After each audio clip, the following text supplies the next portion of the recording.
Salut tout le monde, c'est E-Tech et aujourd'hui on se retrouve dans une nouvelle vidéo dans laquelle je vais vous faire un résumé de tout ce qui s'est passé sur la keynote d'Apple qui s'est déroulée il y a maintenant quelques heures.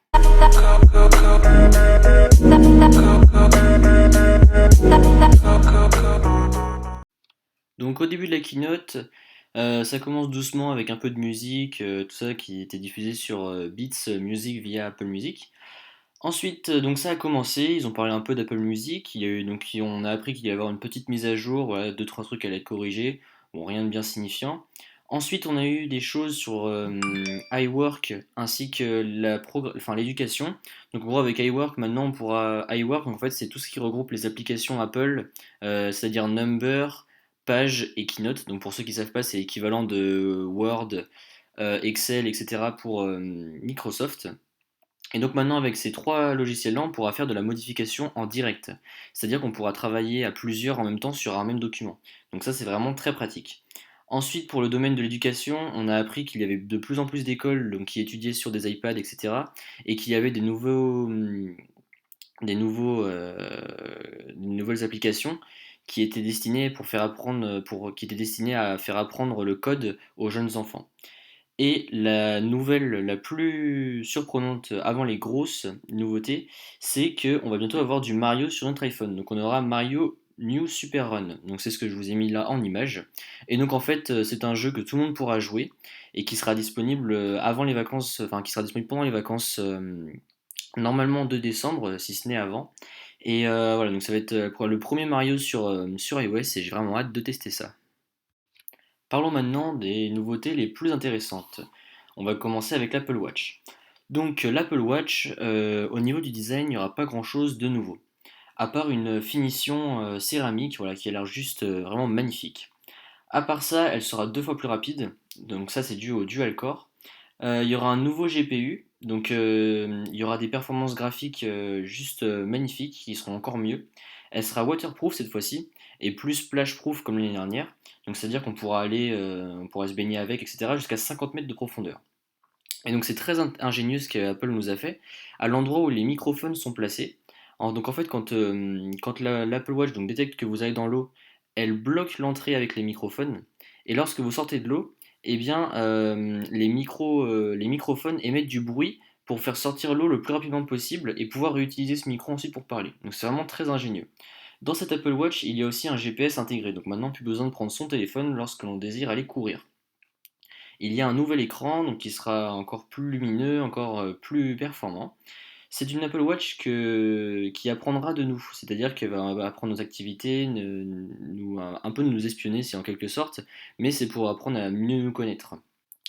Et cette Apple Watch, elle commencera à 369 dollars. Il y a également deux choses en plus par rapport à cette Apple Watch. Alors, la premièrement, c'est l'apparition d'une Apple Watch Nike Plus. Donc, cette Apple Watch Nike Plus, en fait, c'est avec la collaboration de Nike, vous vous en doutez. D'ailleurs, on a eu le droit au président de Nike qui est venu pendant cette keynote.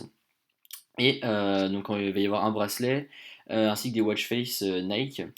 Et voilà. Et alors qu'en ce qui concerne l'Apple Watch première génération, ce qu'ils vont faire, c'est qu'ils vont la booster elle aussi et mettre du dual core dedans. Donc avant, il n'y avait qu'un cœur dedans, et là, ils vont en rajouter un deuxième pour qu'elle soit encore plus performante.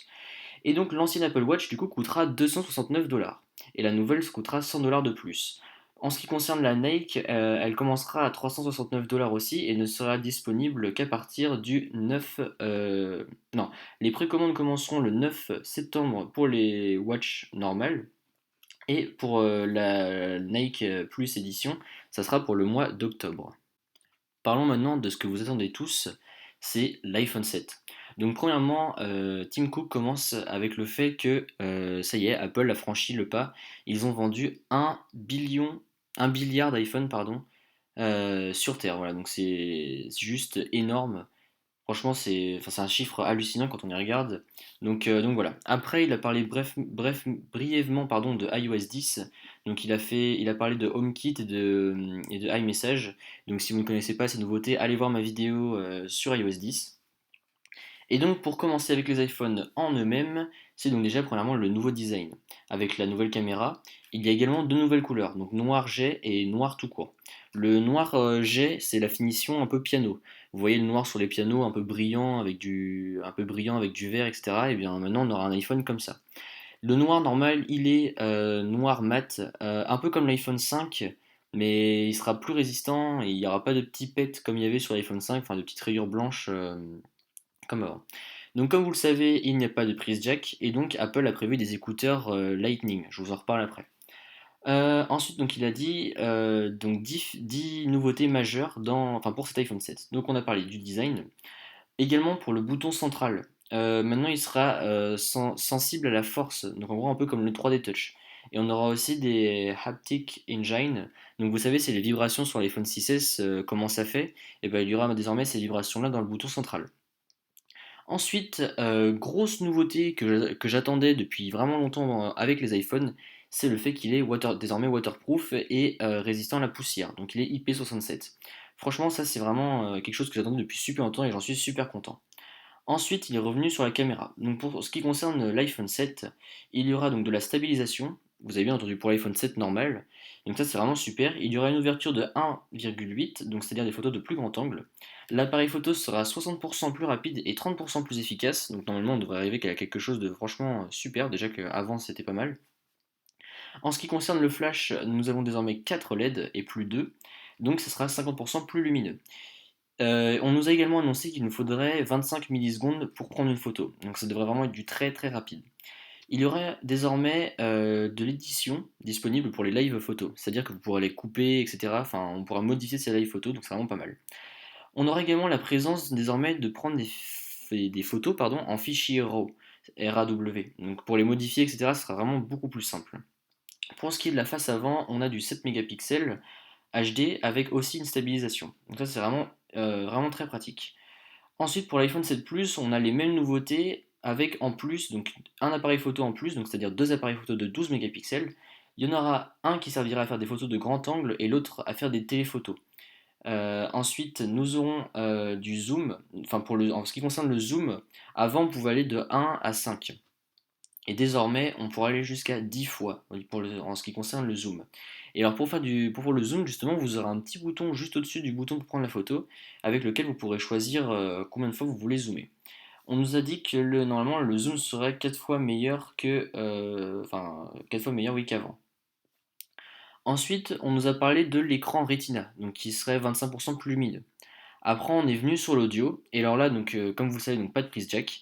Et donc, on aura deux barres de speaker sur le dessous de l'iPhone, qui seront normalement deux fois plus performants et deux fois plus forts. C'est-à-dire qu'on pourra écouter de la musique forte. Enfin, je veux dire, avant, les iPhones actuels, on ne peut pas écouter le son vraiment très très fort. Donc ça, voilà, c'est vraiment très pratique. En ce qui concerne les écouteurs, donc comme je vous ai dit précédemment, on les branchera désormais par Lightning. Et alors là, beaucoup vont dire, ah ouais, mais comment on fait pour ceux qui ont un truc avec, un casque ou des écouteurs avec une prise jack? Pas de souci, Apple fournit un adaptateur dans les boîtes. Ce qui nous amène à la prochaine partie, c'est la partie sans fil.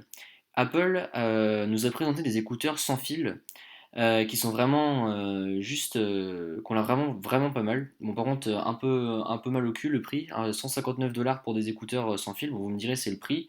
Bref, il faut voir ce qu'ils veulent. Donc en fait, ces écouteurs, lorsqu'on les ouvre du capuchon, lorsqu'on les sort du genre juste le fait d'ouvrir le capuchon, excusez-moi, j'ai un peu bugué. Juste le fait d'ouvrir le capuchon va nous afficher sur l'iPhone la possibilité de connecter les écouteurs, sans même les sortir de l'étui. Donc on appuie sur Connect et c'est bon, ça sera connecté. Avec ces écouteurs, on nous dit qu'il y a 5 heures d'autonomie dans chaque écouteur. Il y a également une batterie intégrée dans la petite boîte, et donc du coup ce qui nous amène à 24 heures d'autonomie en écoute. Par la suite, on nous a dit que Beats présentait 3 nouveaux produits, donc le Beats Solo 3, qui aura 40 heures d'autonomie, les Powerbeats Wireless 3, donc les écouteurs sans fil que je vous ai présentés dans ma vidéo, que faut-il choisir entre un casque ainsi que des écouteurs, et on aura les Beats X. Donc en fait, ce sera des écouteurs pas chers et très performants selon Apple, que l'on verra bientôt. Par la suite, on nous a parlé de l'intégration de Felica dans les iPhones, et donc en fait c'est pour faire le paiement sans fil, sans contact pardon, au Japon. Donc nous Européens on n'a pas trop, nous on s'en fout un peu. Ensuite on nous a parlé des performances, et donc là il y a pas mal de nouveautés. Donc premièrement la puce A10.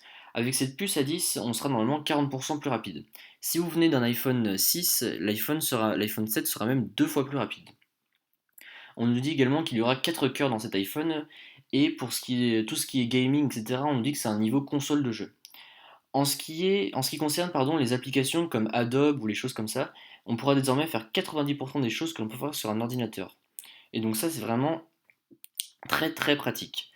Ensuite, on nous parle de la batterie. La batterie, donc si vous venez d'un iPhone 6S et que vous passez au 7, vous aurez 2 heures supplémentaires de batterie. Si vous venez d'un 6S Plus et que vous allez vers un 7 Plus, vous aurez 1 heure en plus de batterie. Et Apple nous dit que c'est l'iPhone avec le plus de batterie jamais créé. Par la suite, on nous dit les prix. Et alors là, donc on commence à 649 $ pour le 32 Go. Donc ça veut dire du 749 euros pour l'iPhone 7 normal. Et après, c'est 128 et 256 Go. Par contre, ce qu'il faut savoir, c'est que pour la couleur noire de jet, donc c'est-à-dire la couleur piano là, elle sera disponible seulement en 128 et 256 Go. Donc ça, c'est un peu emmerdant. Et pour l'iPhone 7 Plus, ça commence à 759 $. Et donc j'ai regardé les prix sur l'Apple Store français, c'est 909 euros pour le 32 Go. Donc là, c'est pareil, ça fait un peu mal au cul. Et après, le 128 Go, c'est 1000 quelque chose. Et le 256, c'est 1100 pour les iPhone 7 Plus. Et encore une fois, pour le noir de jet, c'est que pour les iPhone 128 et 256 Go. Le 6S, il passe, parce qu'ils ont également fait des améliorations pour le 6S. Et donc le 6S passe à 32 Go, à 32 et 128 Go. Et ils vont donc voilà, et ces iPhones, on pourra les précommander vendredi, donc c'est-à-dire le 9 septembre, et les livraisons commenceront le 16 septembre. En ce qui concerne iOS 10, on l'aura le 13 septembre, pardon, et pour les écouteurs Apple sans fil, donc on les aura aussi au mois d'octobre. Donc voilà, c'est tout pour cette vidéo. Voilà, je vous ai résumé tout ce qui s'est passé pendant la keynote Apple. J'espère que cette vidéo vous a plu. Si c'est le cas, n'hésitez pas à mettre un pouce bleu et à vous abonner. Et puis on se retrouve bientôt dans une prochaine vidéo. Allez, salut!